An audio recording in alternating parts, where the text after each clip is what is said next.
El Zerbi, on va maintenant parler immobilier. Batiam est situé à l'ombre de la célèbre Tel Aviv, alors que seulement 10 minutes les séparent. Les amoureux de la ville blanche découvrent Batiam, une ville accueillante et dynamique qui prend peu à peu sa place dans le paysage côtier. Certains disent même que Batiam regroupe les avantages de Tel Aviv sans les inconvénients de sa voisine. Les plages sont aménagées, il y a de la verdure, une qualité de vie du bord de la mer. Pour toutes ces raisons, eh bien, de plus en plus de Français qui ne peuvent plus acheter un bien immobilier à Tel Aviv à cause de la flambée des prix se tournent vers Batiam. Alors, pour en parler de cette ville, Ouriel Boubli, bonjour, vous êtes notre avocat, et vous, Arnaud Sayek, bonjour, vous êtes notre expert financier. Quels sont les avantages d'investir à Batiam pour vous, Ouriel? Valérie, comme vous l'avez bien dit, il y a plusieurs avantages d'investir en Batiam. D'abord, c'est pratiquement Tel Aviv. Il y avait même un projet de rassembler la mairie de Batiam et la mairie de Tel Aviv, faire une mairie de Tel Aviv, comme Tel Aviv a fait au Batiam, on va dire. Alors, il paraît que les habitants de Batiam étaient contre, parce que ce qui était dit dans ce projet, c'était que les habitants du sud de Tel Aviv, c'est-à-dire les fameux Érythréens, allaient être déplacés à Batiam. Est-ce que c'est vrai? Je ne sais pas de quelle façon ça aurait influencé, mais pour le moment, c'est vrai que Batiam était contre parce qu'ils préfèrent d'être une mairie avec tous les droits, avec tout le budget d'une mairie séparée. Mais Batiam, de nos jours, ça investit énormément, ça se renouvelle.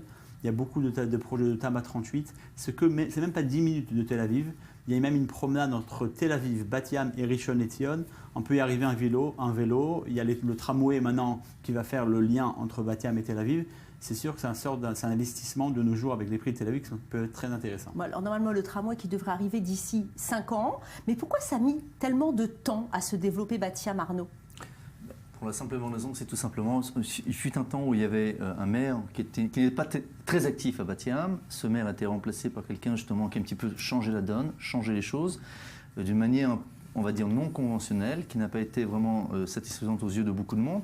Mais il s'avère que simplement cette ville s'est développée de manière considérable, pour plusieurs raisons d'ailleurs également. Ça a attiré énormément.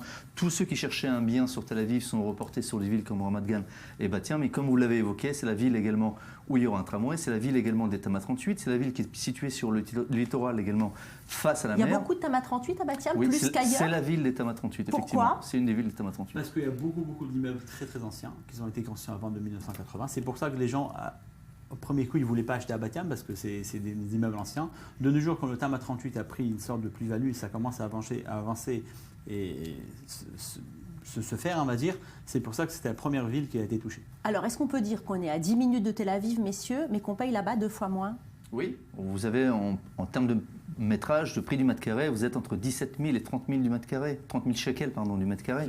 Oui, ça fait environ 8 000 euros, c'est ça? Oui. À peu près, j'ai fait une vérification, dernièrement, c'est moins que 1 000 euros, c'est à peu près 6 500, 7 000 euros. J'ai fait une sorte de vérification avant que je suis arrivé ici. Les projets les plus chers de Batiam, ils arrivent à 25, 28, 30 000 shekels le mètre carré, même dans les nouvelles tours. Bon, est-ce que là-bas, Arnaud, on peut encore réaliser une plus-value?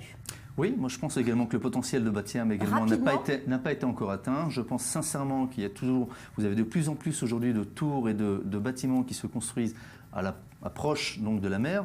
Ça présente pour moi également un potentiel énorme en termes également, si toutefois vous souhaitez même plus tard faire ce qu'on appelle la location saisonnière, ça montre également une certaine rentabilité. Donc effectivement, le potentiel n'a toujours pas été atteint. Il y a 2-3 hôtels qui sont en train d'être construits à Batiam, ceux qu'il n'y avait pas avant aussi. Alors ça va amener aussi du tourisme. Mais pour l'obtention d'un crédit auprès d'une banque, Arnaud, le fait d'acquérir un bien à Batiam, et on sait qu'il va y avoir certainement une plus-value rapidement, est-ce que ça aide pour obtenir un crédit? Non, la banque fera abstraction également le fait d'une plus-value future. Ce qui est intéressant pour la banque, c'est qu'effectivement, lorsque vous souhaitez faire l'objet d'une acquisition à Batiam, ou quelle que soit la ville, effectivement, vous avez les garanties qui soient exigées par la banque, les garanties nécessaires.